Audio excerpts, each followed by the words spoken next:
Biswas and Dr. Sarkar from World Health Organization for this sensitization workshop.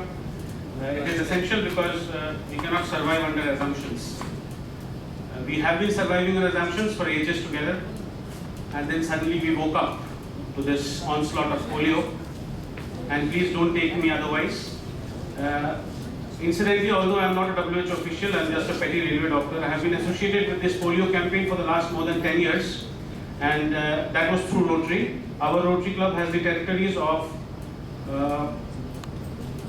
137, 134, 140, 141, Madhya Pradesh. So you can realize the sensitivity of the area.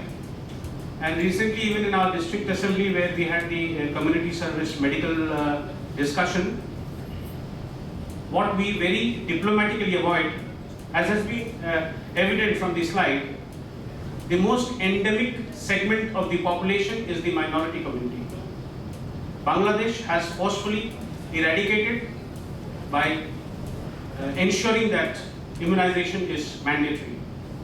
Nigeria has not been able to do it. I have been to Nigeria thrice. They also have the similar problem of that community resisting immunization. And we were informed about Maheshwara. Maheshwara is the most militant area where they violently oppose immunization, which our friends in Rotary had to face on a couple of occasions. So I think apart from, and we are really happy now. Initially it was a time when we had to carry the snacks and the tea for the persons who were manning the immunization booths on auto rickshaws through the small little lanes and by lanes of Madhya Pradesh. We felt really happy when we found the state and the central government and WHO coming in a very big way in taking part in the campaign, in providing proper remuneration to the immunization booth attendants so that the attendance was ensured. And now also we feel proud as a Rotarian, as a partner of this entire exercise. Incidentally, a small little contribution of Rotary has been the polio vaccine, worth I think millions of dollars, which Rotary has been giving for the past so many years. Leaving that apart, even in our colony, I really doubt how many of our children, with an inverted commas, children, come in for this NIDs and SNIDs. That is where our complacency creeps in. We leave out, possibly feeling that the NID and SNID vaccines are little below our standard for immunization of the doctor's children. I may be very rude, but that is the bitter truth. We do not want to be a part of the crowd. I think that is where we need to rethink. We ought to take it as our program. And about measles, personal experience, even during my MBBS, I had a very atypical measles which appeared in the morning right from the hairline, and by evening it had gone through the toes.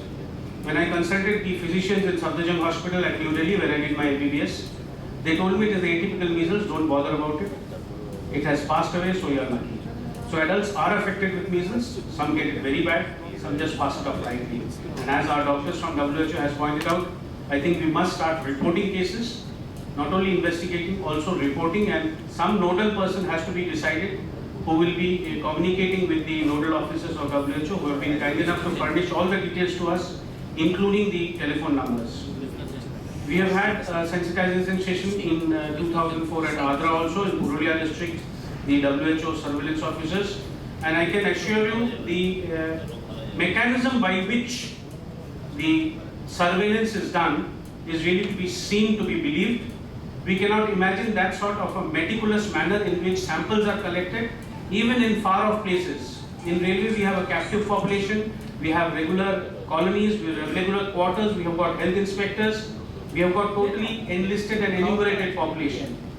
In the outside railway population, which is totally non-enlisted, it is difficult to locate people, it's difficult to collect samples, and that is being done with a lot of caution and absolute strictness. I must appreciate the efforts of the members of the surveillance teams who have been doing it day after day when a natural sense of complacency takes us over.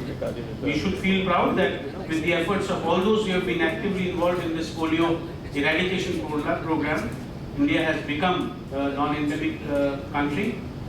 I hope we can sustain it with our efforts.